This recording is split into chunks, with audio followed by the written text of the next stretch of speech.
with Stalin. You've taken over Russia.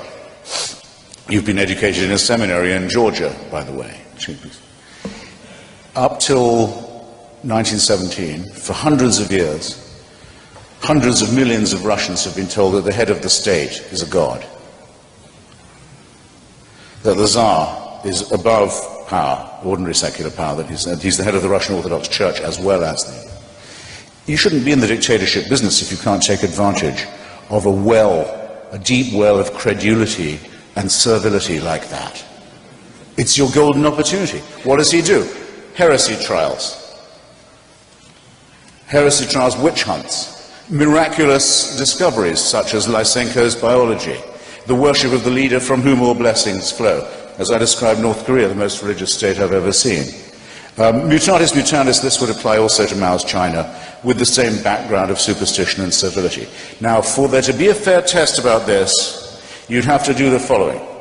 And no one I've ever debated with has even tried it, so you be the first. You find me a state or a society that threw off theocracy and threw off religion and said we adopt the teachings of Lucretius and Democritus and Galileo and Spinoza and Darwin and Russell and Jefferson and Thomas Paine. And we make those what we teach our children. We make that scientific and rational humanism our teaching. And you find me the state that did that and fell into tyranny and slavery and famine and torture, and then we'll be on a level playing field. As it is, all you've done is show that the idea of worship and the idea of credulity and the idea of servility and slavery to religion is a bad idea in the first place. By the way, the Russian Orthodox Church always stayed with Stalin, always stayed with Stalin. But they never killed 30% of their population. Who didn't? The Russians never killed 30% of the population before the communists took over, 20 or 30%. No czar ever did that. No Christian czar ever did any killing on anyone. Well, no, excuse me, they started the First World War.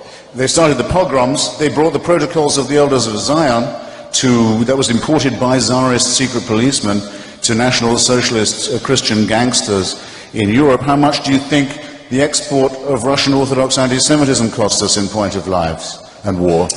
And have you ever counted up what happened to the wars that Tsarism started and carried on, and the persecutions, and the famines, and the tortures, and the starvation, and the people who just died of neglect? Come on. You want to do this accounting? I'm here. I'm really here for you.